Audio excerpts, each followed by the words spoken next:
One of the most underrated attractions in Prague is the Narodni National Museum. I enjoyed my visit so much that I decided to make a dedicated video about its exhibits. Established in 1818, the museum is located in Wenceslas Square in the center of the new town of Prague, and its interior design is even more mesmerizing than the outside architecture, as it feels like you walk into a European palace. I went up the stairs to the second floor and marveled this luxury from every direction.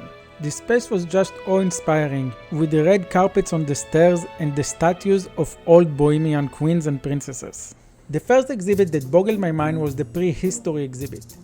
It started with some boring old fossils, but then came to life with real-size prehistoric insects. Can you believe the size of the centipede that could grow up to 8 meters? What would you do if it entered your home? Then we entered the realms of the prehistoric underwater world. 300 million years old giant fossils as well as real-size prehistoric marine monsters hunting. As a freediver, I'll tell you, the underwater vegetations and flowers looked 300 times better 300 million years ago. But apparently back then lobsters would have humans for dinner. Aren't you happy you weren't born back then? They even had one exhibit of prehistoric animals and fossils found in the sediments of 300 million years old local Bohemian lake. Impressive. Going into the next exhibit, you get out of prehistoric water and into prehistoric land. Look at the fangs of this brown bear, tiger, or whatever it is. I saw the jaws of an ancient predator. So scary I don't even know its name. But if you do know, please comment below because I forgot to write it. Oh, here is the allow to touch sign, so of course I touched it. And again, I admire this massive teeth that would crush any prey into ground meat. Then there was a real skeleton of a prehistoric rhino with 2 horns. Such complete fossilized skeletons are very rare. Did you know the horns are not bone but a material similar to human fingernails? And just behind the prehistoric rhino, I finally saw it in all its glory. A mammoth. Always wanted to see one. I saw a baby mammoth before named Luba in Hong Kong, but never a full-grown one. This one was spectacular. I couldn't stop admiring this elegant creature, and I videoed it from every angle possible. They even had some real fossils of mammoth, and you can really learn a lot. And look at the baby mammoth. So cute! I got weird looks from bystanders. They probably thought I have a mammoth fetish or something. I studied with the mammoth for at least 30 minutes and learned everything about it. I dare you to ask me questions about this mammoth in the comments below. The next exhibit was of Czech mineral resources. You see all of these mineral specimens? They are all found in Czech land. They had every type of silver rock. I didn't know silver came in so many different composites. Then they had a nice calcite collection. As a gemologist, diamond manufacturer, and a jeweler, I'm always fascinated with minerals. Now you see these vivid green artifacts that look like uranium? Well, guess what? It is uranium. I guess hundreds of years back they didn't know it's radioactive and they made glasses out of it. To drink water!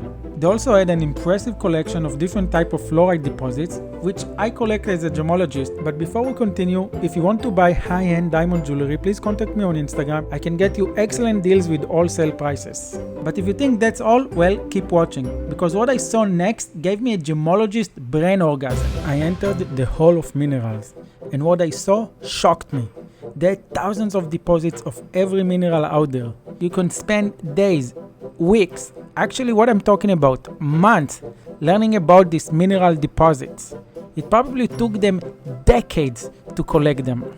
And they are all very well categorized, so if you need to find something, you can. You see this display of minerals? Each display contains about 60 deposits. That's just one display. And they have a full row of displays. Just look at this, how many displays in a row. And they had a full room of rows containing minerals. I wonder how much this collection is worth. They also had big size minerals, which are worth a lot.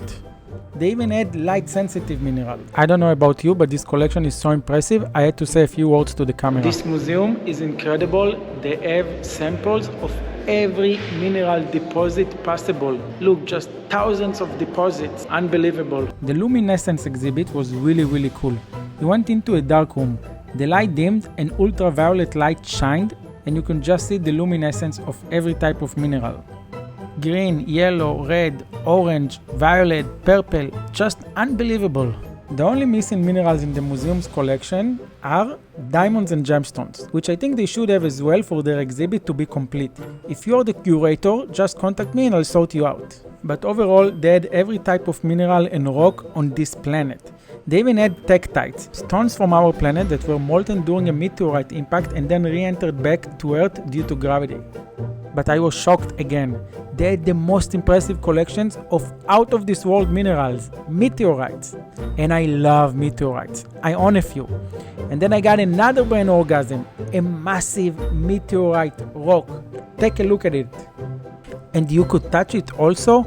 Stones out of this world? From space? How cool is that? Okay, I have to say a few words to the camera. A real size meteorite from out of space. Look how big. I have a small sample of my own meteorites that I like to collect, but none of them is this huge. They had an amazing collection of large size meteorites and some small ones. This one, for example, fell in 1847 in Brunmov, a small town on the border of Poland. This beautiful specimen is called thumb-printed and fusion-crusted, created when entering the atmosphere. And it makes them worth much more. Yes, I know, I'm a nerd. Moving forward, I finished all the exhibits on the first floor, and on my way to the second floor, yes, we are not even halfway done, I marveled the luxurious architecture of this magnificent building, and look at this room with the ceiling and the dome, absolutely stunning. Also guys, if you watch this video so far until this point, then it means you like it and appreciate my work. I would highly appreciate if you take a second to press the like button and please comment below what content you want to see more. Freediving, skydiving, things to do videos, diamonds or vlogs. This channel is here for you guys and your feedback is really important moving forward. Anyways, you can clearly see I really like this room and took footage of it from every angle possible with my iPhone, with my GoPro, with my professional camera. If you know anything about this room, please comment below, I would really like to know. But let's move on to the next exhibit, which was amazing.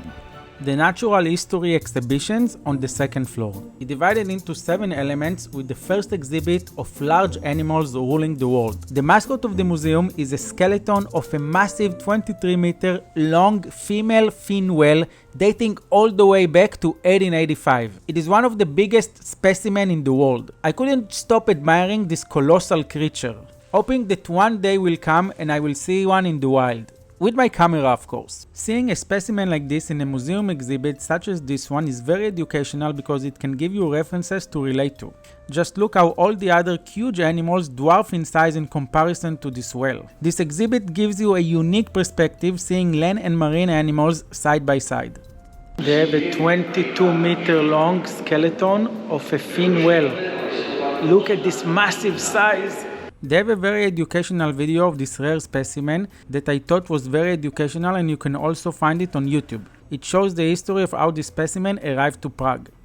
Again, I had brain orgasm filming this massive skeleton of bluefin whale from every direction. Can you believe how small the giraffe and the elephant look in comparison to this whale? They are not even 1/5 of the size. We are lucky whales don't eat humans, I'll tell you that. They also had a nice exhibit of how fast animals can run. I was happy to learn that a bear runs at 40 km per hour and humans can run 45 km per hour, so that's good, we can outrun bears. But unfortunately, we cannot outrun a bison, so if you see a herd coming at you, I suggest you hide. And cheetahs are at the top of the running race with 105 km per hour speed. I made a short video out of it, it was pretty cool. I forgot to mention you can also see other large animals ruling the world, but in comparison to the whale, they all dwarf. The second element was titled Animal Planet and it was just normal animals you can see in the zoo. So I'm not going to dwell on this exhibit so much, but I will just mention one thing. You see this porcupine? I just saw one in the Prague Zoo, they are so cute! He was very investigative of my camera and then turned around and gave me the bag and then came back to the camera again. That's how they protect themselves, but that's a story for another video. They had a few more exhibits, like this mama pig feeding her babies, and this bulk muscly kangaroo, but nothing to write home about. The next element was called Conquest of the Air, which focused on birds if you haven't figured it out.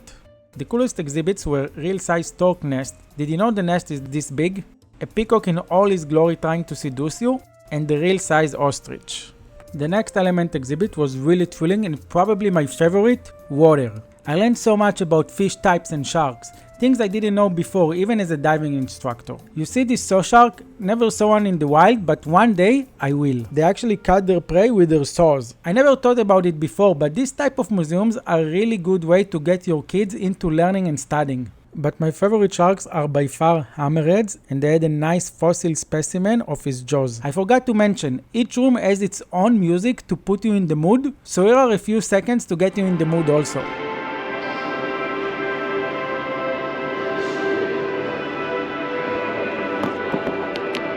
As a diving instructor, the marine biology exhibit is absolutely marvelous.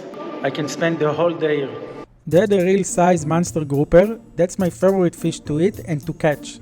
Check my channel for spearfishing videos. The exhibit also have some old specimen of flying squid and giant octopuses dating all the way back to 1900. Pretty sick.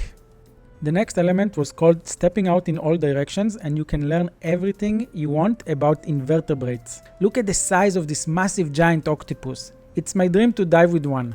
They also had giant crabs. I did see a lot of big crabs, but never one that big. After seeing the giant spider, I moved on to the next exhibit. The next element was from water to land, and it included everything you want to know about reptiles. You could see the difference between a crocodile and an alligator, and they had a giant head of cobra, and of course I had to touch it again. Look at the fangs of this cobra. They have some real specimen preserved in jars, and I found the exhibit of reptile eggs to be quite interesting. You could see all stages of the reptile embryo inside the egg. Pretty cool. The last element was titled The Tiny Majority, and it was all about insects. I petted the giant mantis goodbye and learned a little more about spiders, scorpions, snails, you name it. When I finally got out of one of the best natural history exhibits I've ever been, I crossed again the beautiful room and entered the history exhibit of Czech lands from the 8th century until the First World War. They did have a spectacular entrance, as you can see. The exhibit contains many pieces of art, paintings, statues, carriages, old tombstones, and other artifacts from medieval Bohemian times. They had a cool old weapon collection, but not as nice as the one they had in the Prague castle compound. Of course, I made a video about it, so you should watch it in the link below. One exhibit titled Vanity of Earthly Things kind of freaked me out. I don't know why, but judge for yourself. And no, this one didn't give me brain orgasm, in case you were wondering. In general, I find medieval Bohemian art to be kind of dark and gothic in nature. You can definitely spend a few days here learning about Bohemian history, and you probably enjoy it if you are goth in nature. They had one old Jewish tombstone telling the story of a Prague rabbi named Avigdor Kara, who experienced the largest medieval pogroms in Prague in 1389, in which his father perished. The exhibit was very interesting and interactive, but unfortunately I didn't have the whole day to spend over there and had to move on to the next exhibit. The next exhibit was about history of the 20th century, telling the story of Czech modern history from the First World War to the Czech Republics joining the European Union. They put great emphasis on World War II and the Nazi occupation, which I think is very important. It focused a lot about Czech resistance to Nazi Germany, which the Czech are very proud of. The exhibit concluded with the statement, "We are Czech and we will never surrender." The final exhibit I visited was of famous Czech composers. It had a pretty cool contrasting light show effects, and they showed some of the attire they used to wear in the old days. I think it's not a long-term exhibition, so not sure you will see it when you visit. Let me know if it's still there or what they replaced it with. This concludes the video of the museum tour. I usually don't make such long videos of museum tours because, unfortunately, they are not very popular with today's generation, but I guess I was so impressed I did it more for myself. Please comment below which type of content you want to see more, and if you watched until here, then please don't forget to like and subscribe. I will let you enjoy the music while you smash the subscribe button.